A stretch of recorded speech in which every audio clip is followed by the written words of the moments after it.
Welcome again. I'm going to get back into a little bit on Grasshopper and still go through the fundamentals of Grasshopper for Rhino, the ABCs, and we'll get into curves. I thought it'd probably be best if I jumped into there. We'll scoot this over, make it a little smaller.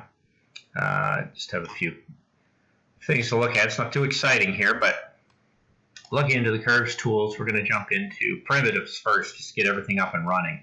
And what you want to do is just test your script and make sure everything can kind of run and how your, all the nodes are at least operational. So the script kind of runs together and supports itself, and you'll see how I deal with it. It's pretty fast. It's something I wish I just had a quick copy of to kind of visualize what's happening in these things.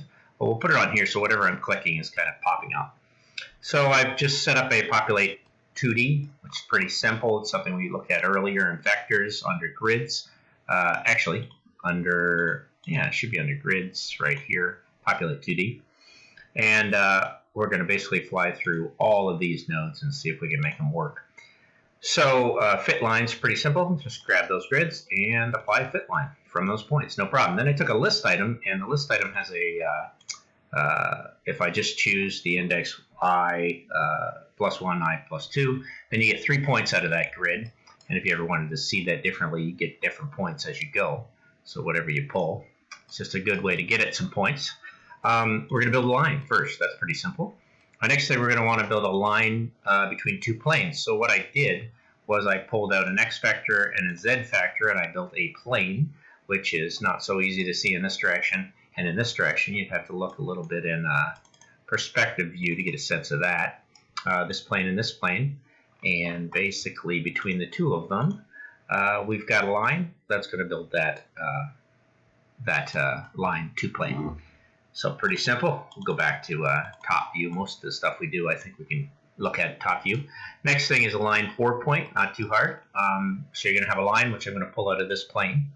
I'm sorry, I'm going to pull the line out of our original line there. And the 2 points, I'm just going to grab 2 out of this index. Probably 1 and, I don't know, I have to take a look. Yeah, I selected I and I plus 1. So there, you get a line that's between this line and those 2 other points. And we're looking at the top view. I did grab a point out of here, I plus 2, and there it is. And I used that to get at line tangents, a point in a circle. So generated a circle and pulled 2 tangent points that go, 2 tangents off that circle that then go down to meet at this point. So that's pretty simple. And over here I have a line start direction and length, which is fairly simple. Start point I brought up to I. So I probably grabbed one of those. The direction was the y-axis off of this, deconstructing this plane. Just went in and that plane just took it apart. And then the length I can play with whatever length I want. And I don't think you're going to see it in the top view because my direction is going up. So once again, that's one that I'd have to show in, yeah, there we go. Actually, we'll just bring this one down here. And yeah, that'll be the start direction from that point, and playing with that as a height. And you see it in perspective, not in top view. Okay, tangent lines, we did that with the circle. No problem, to that point. And so that's pretty nice. It might be best if I just go into here. And there we go. And then I grabbed a tangent line external, which is going to grab that circle, and it's going to play off of the 2 tangent lines that are off of that, but connected with this circle. So you'll need 2 circles, and basically build a tangent line between them both. This could be pretty cool for making some awesome geometries. So really get into line tools. And then I've got a tangent internal, which is the same type of thing. Grab that circle and that circle, and you can see the internal tangent lines. Play with that as well. Okay, then the circle tool is pretty simple. It defaults to that. You can put it on any plane you want and change the radius. So that's not too hard to do. We'll just bring down the radius, and you can see how that has an effect on that. And then I brought down my populate 2D again because I didn't want to keep dragging everything down. We're going to populate 2D with another seed. There it is. We're going to grab 3 index numbers, list items, and we're going to build a circle 3 point, which is basically from those 3 points. Not too bad. Circle center line. I'm going to choose one of these points as the center. The normal, I actually extracted as a normal that's there. It's a z vector and a radius. So there you go. You've got a center, normal, radius, which is a nice tool. I use that quite often. And then fit circle it's going to grab all these points and find the circle that fits between there. So as we change the seed, you see that circle's going to change in reference to all those points and default at some point. Now we have a circle, tangent, tangent. So I took two curves and actually brought them in. There's one and there's two. I made them and I internalized them. I reparameterized them, and then I found a point over here. The point I found as the midpoint to this curve. So that midpoint is going to be there, and I can play off of where that is, and it defaults at a certain point. That line, I can play around with that on point, and you can see that I could actually make a circle until it gets off that other line, and that doesn't work. And then the same thing here. I can have one that is, let me take it off control. This one has the same kind of effect, which doesn't do anything. The point on that curve actually doesn't have any effect on that curve. But I think if I took this point to this curve, I would have a little bit of effect on it. Yeah, where I would, no, this curve would keep working, but it doesn't affect that circle. And then let's see if I can bring this one in and have any effect. Nothing. It's just points on curve. I have to wonder with those three curves if that point has any reference to it at all. Ellipses are made by themselves, pretty nice, and you can change the factors of the radius. I'm not sure why my radius came off, and you can play off of the radius 1 and radius 2. And then I grabbed out my point system from my cluster, my Populate 2D, and found an in circle from that, which basically takes those points and finds, let's just copy this, the in circle of a triangle. So basically those points become that triangle, and if we drew a line between each and every one of them, curved line, so if we took this line, and we took this line, we'd have to make 3.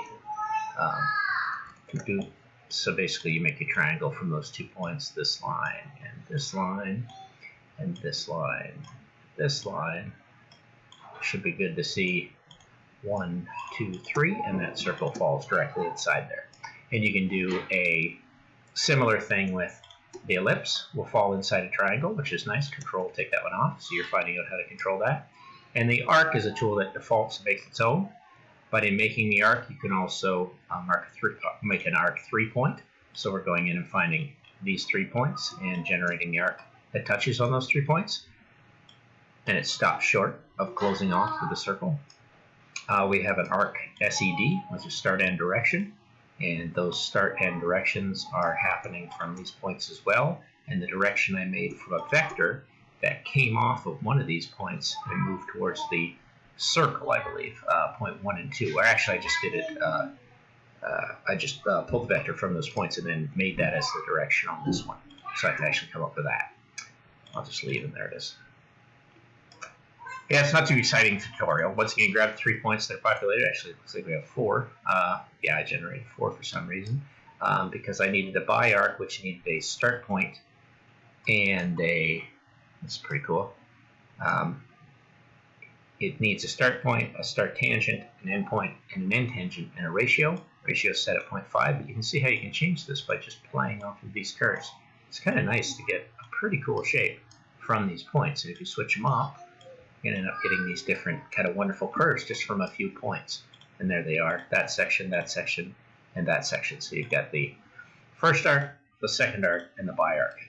It's a nice way to keep geometries parametric and tied together. Modifying an arc is pretty cool because you go in and grab a certain portion of the ratio. If you going full circle to 2 pi, I can grab a portion of that, and I can play with that radius as well.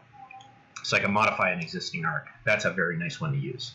Circle again with a second circle, which I've just amplified. I just changed its plane and changed its radius. Actually, I left the plane the same, but changed its radius. And then I made tangent arcs that go between these two. So as I play with the radius, it's going to affect these lines between it, which can be a very interesting geometry as well. I'm not sure why I have to go all the way up to here, but I did. And there we go. We're playing with that one. You can get a pretty cool shape, pretty cool parametric shape between 2 circles. Very nice stuff that geometry was all based on, just a compass and a straight edge. So pretty cool stuff. Then we get into the polygon, which is awesome. It defaults and gives you exactly that setting without going into it. I exploded it to get sections. I grabbed 2 points, and I made it a start end of a polygon, so I can have that polygon made from this polygon, but I can change the sides. And in changing the sides, I affect how they can be parametric together. Great tool. Rectangle, again, right there, it defaults to that setting, but there's a rectangle with 2 point that you basically bring in a point, and the other default point, I believe, is back over here.